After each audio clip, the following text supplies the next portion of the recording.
আমরা এই সুর উপরে আন্দোলন সংগ্রামে আছে। প্রিয় বন্ধুরা আমার, যারা আজকে তত্ত্বাবধায়ক সরকার 91 নির্বাচনের আগে যখন হয়েছিলেন, আজকে যারা ক্ষমতা যাওয়ার স্বপ্ন দেখেন, আপনারা তখন তত্ত্বাবধায়ক বুঝেন না। তখনও বলেছিলেন তত্ত্বাবধায়ক খায় না পরে। সেই 25 বছর পরে এসে আবার আপনারাই বলতেছেন পিয়ার খায় না পরে। আপনাদের খোরা যুক্তি হচ্ছে নির্বাচন যদি হয়, পিয়ার যদি হয়, একটি সংসদ, জ্বলন্ত সংসদ হবে। আর তার যুক্তি হচ্ছে আমাদের পাশের দেশ নেপাল তাদের এই 10 বছরের ক্ষমতায় 17 বার তারা সংসদ থেকে তারা সরকার পতন হয়েছে। একবারও ক্ষমতার জন্য নয়, আপনার আমাদের ফ্যাসিস্টের মতো আমার সম্পদ, আমার দেশের সম্পদ চুরি করেছে, লুট করেছে, হাইজ্যাক করার কারণেই বাংলাদেশ থেকে ফ্যাসিস্ট যেমন বিতাড়িত হয়েছে, নেপাল থেকেও 17 বার এইভাবে ফ্যাসিস্ট লোক দিতে হয়েছে। আমি বন্ধুকে প্রশ্ন করতে চাই, যিনি পিয়ার সম্পর্কে ন্যাক্কারজনক করেছেন, এই 17 বছর বাংলাদেশে ছিলেন না। অনেক নেতারাই হাইজ্যাক হয়েছে, লুণ্ঠিত হয়েছে। আপনি কিন্তু রাজার হালতে ভারতে ছিলেন, আবার রাজার হালতে, জামাইয়ের হালতে বাংলাদেশে এসেছেন।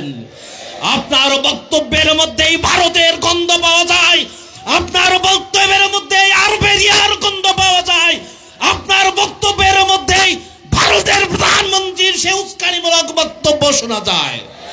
প্রিয় ভাইয়ের আমার, ভারতের সংসদ, সেখানে তো পিয়ার নাই। মোদী সরকার দেখেন, এবং অর্থাৎ কংগ্রেস জোটের সাথে মাত্র 28 সিটের ব্যবধানে তারা 27 সিট নিয়ে সরকার গঠন করেছেন। একবারও তো বলেন নাই ভারতের মোদী সাহেব এত জয় ঝামেলা আছে, বলছে একবার?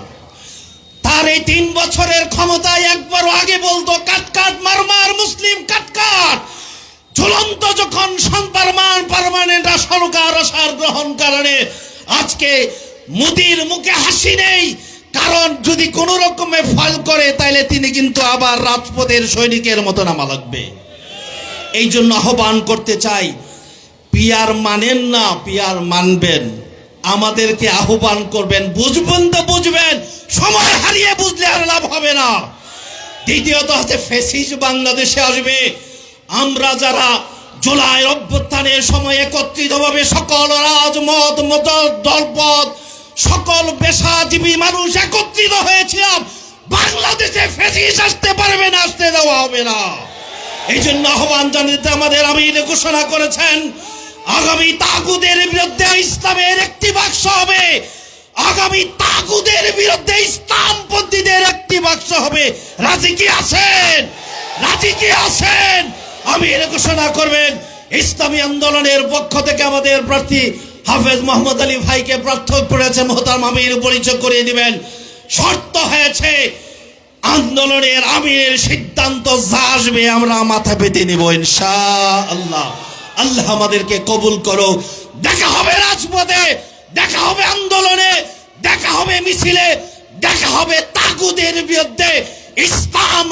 ইসলামী রাজ প্রতিষ্ঠার জন্য জান দেব, মাল দেব, সময় দেব। আল্লাহ হাফেজ।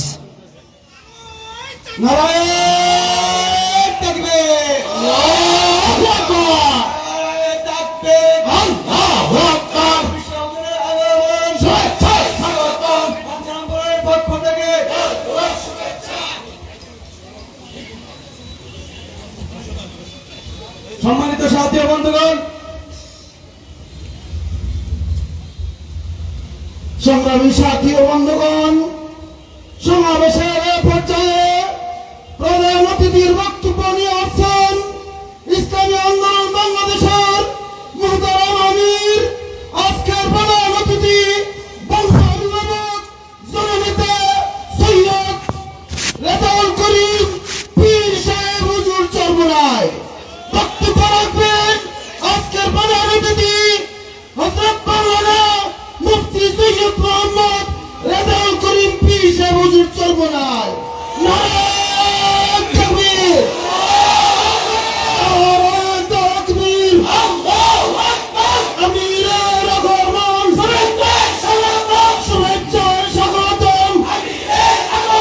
যদি না হয় সংস্কার, আবার আসবে স্বৈরাচার।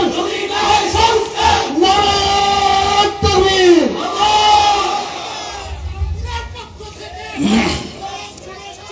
السلام عليكم ورحمة الله وبركاته.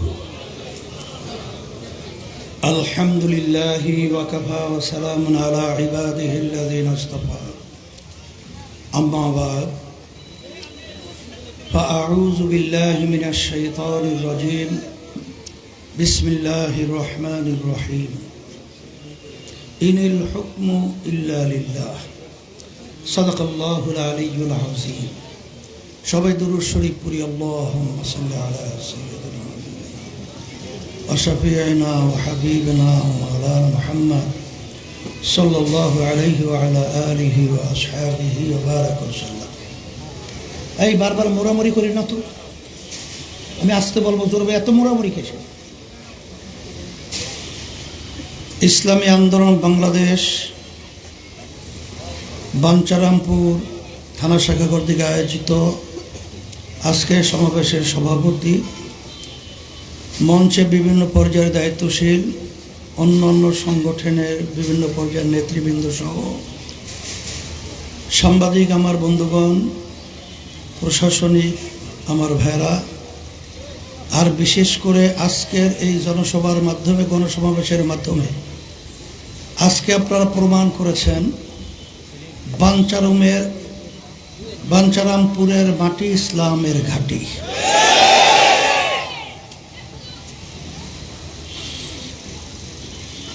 ইসলাম এমন একটা শব্দ যেই নীতি আদর্শের মাধ্যমে শুধু মুসলমান নয়, ইতিহাস পড়লে দেখবেন বিজাতিরা পর্যন্ত ইসলামের নীতি আদর্শের ছায়া তলে তাদের দেশ ছেড়ে এসে বসবাস করেছিল। ইসলাম এমন এক নীতি আদর্শ যেই নীতি আদর্শের মাধ্যমে একটা ছোট্ট পিপিলিকা পর্যন্ত তার স্বাধীনতা ভোগ করতে পারে।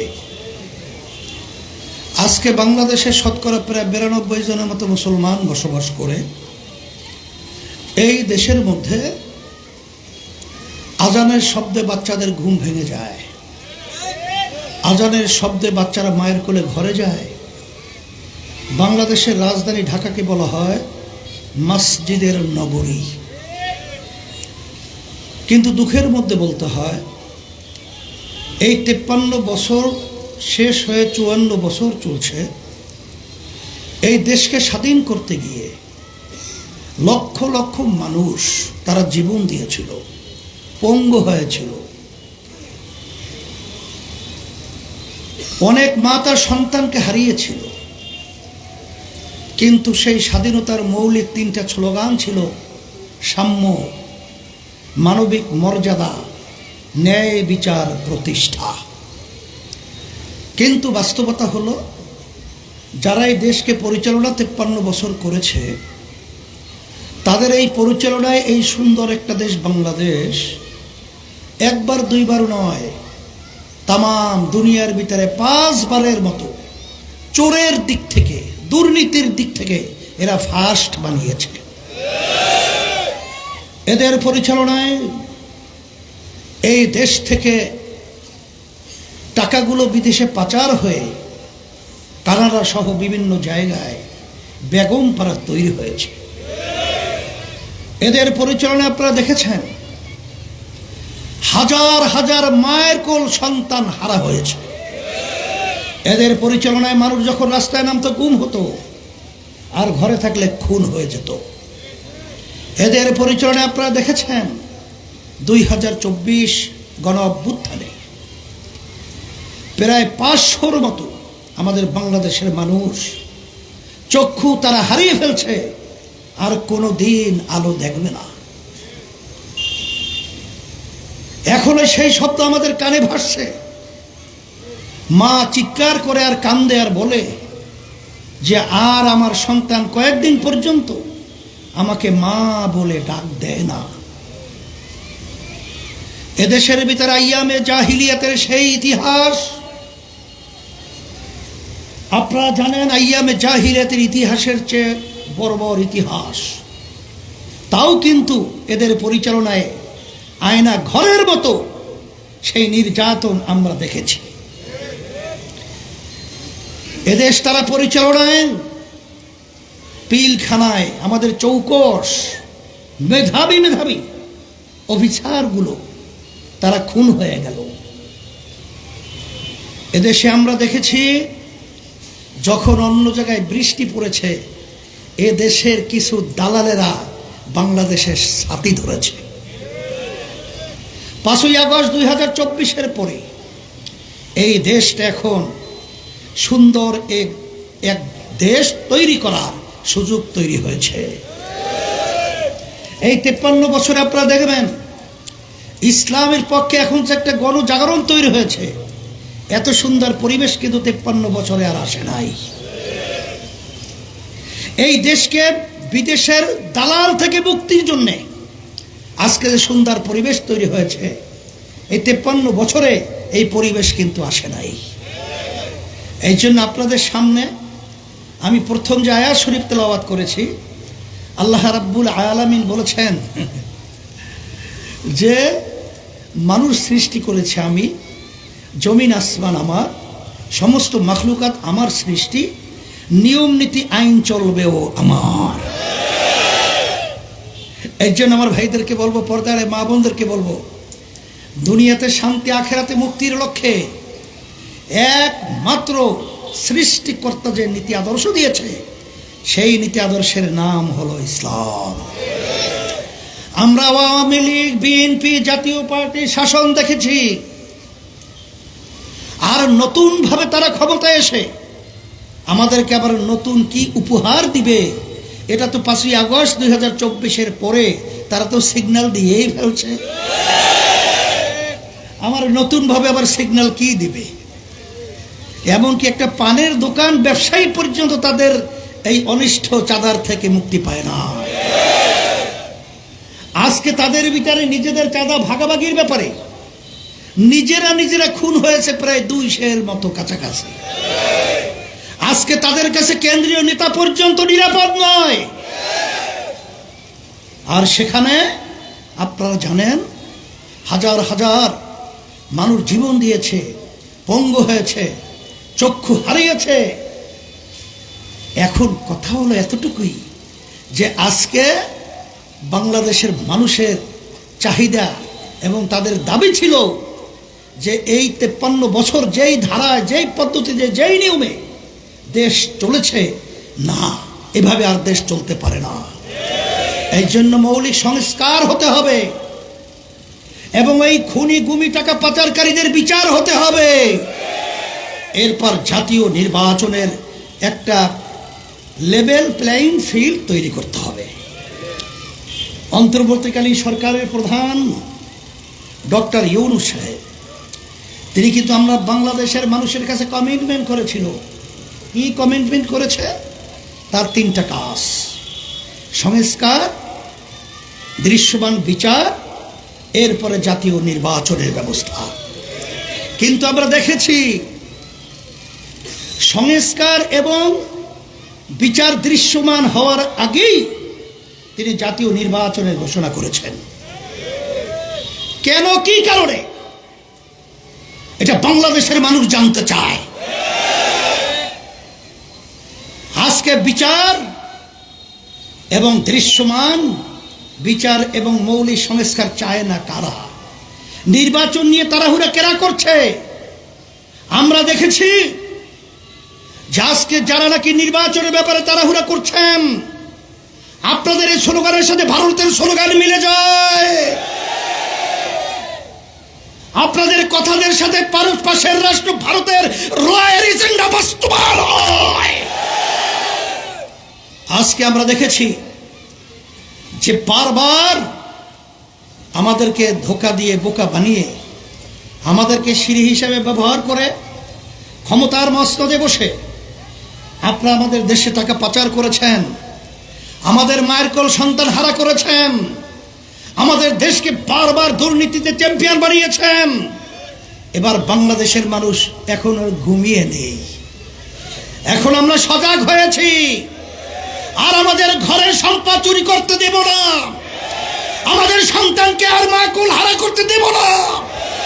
আজকে আমরা একাত্রিত হয়ে স্লোগান তুলতে হবে, ফ্যাসিস্টের জায়গা বাংলার জমিনের মধ্যে হতে দেওয়া যাবে না, প্রতিহত করতে হবে, ওদের উৎখাত করতে হবে।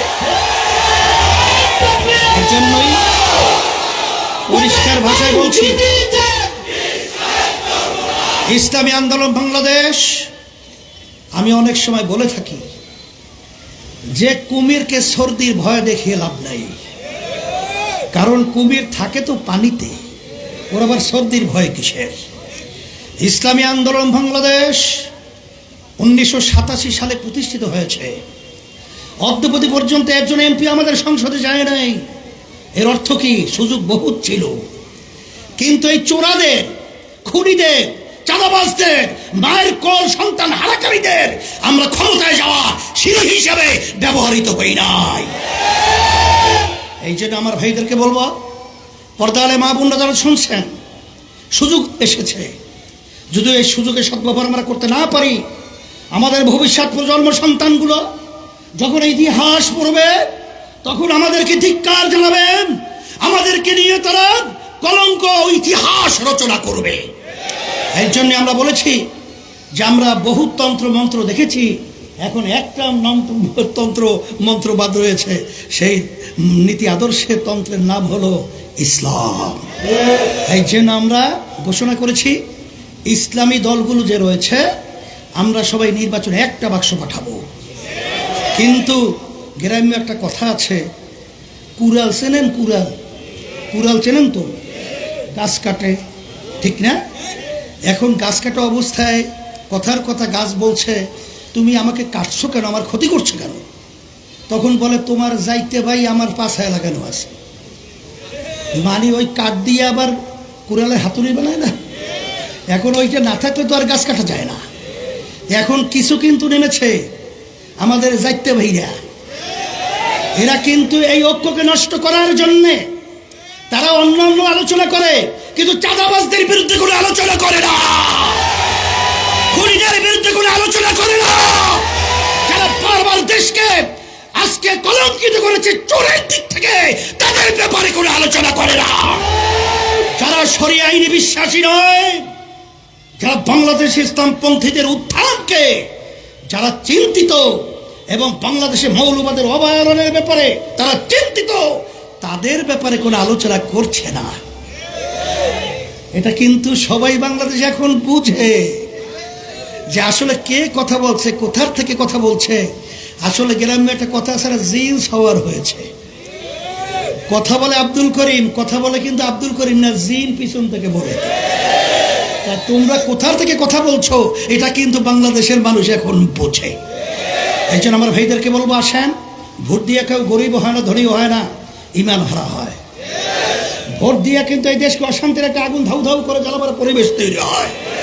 ভোটের মাধ্যমে আমাদের দেশটাকে স্মরণের দেশ হবে, না এই দেশটা আবার বারবার দুর্নীতিতে চোরের দিক থেকে চ্যাম্পিয়ন হবে এবং আমার ভাইরা নির্বিঘ্নে যারা ব্যবসা করতে পারবে না, এরকম পরিবেশ তৈরি হবে এবং এই দেশের মধ্যে বিজাতি বিদেশের আধিপত্য দালাল তৈরি হবে। এটা ভোটের মাধ্যমে কিন্তু বাস্তবায়ন হবে। এর জন্য আপনাদের এই বাঞ্চারামপুরের এই সেন্সের তো আমাদের হাফেজ শব্দটা কি? আল্লাহু আকবার। তার সিনার ভিতরে 30 পারা কোরআনুল কারীম আল্লাহ রাব্বুল আলামিন হেফাজত সংরক্ষণ করেছেন। আমি হাত পাকা শান্তির প্রতীক তার হাতে আপনাদের সামনে উঠিয়ে দিয়ে আপনাদের সামনে আমি আমানত হিসাবে রেখে গেলাম। আল্লাহ রাব্বুল আলামিন যেন তাকে ইসলামের পক্ষে, দেশের এবং মানবতার কল্যাণের পক্ষে আল্লাহ যেন হাফেজ কাজী মোহাম্মদ আলী সাহেব, আমি এমপি প্রার্থী হিসাবে আপনাদের কাছে ঘোষণা দিয়ে আমানত হিসাবে রেখে গেলাম। আল্লাহ ইসলামের পক্ষে তাদের কবুল করে দেন।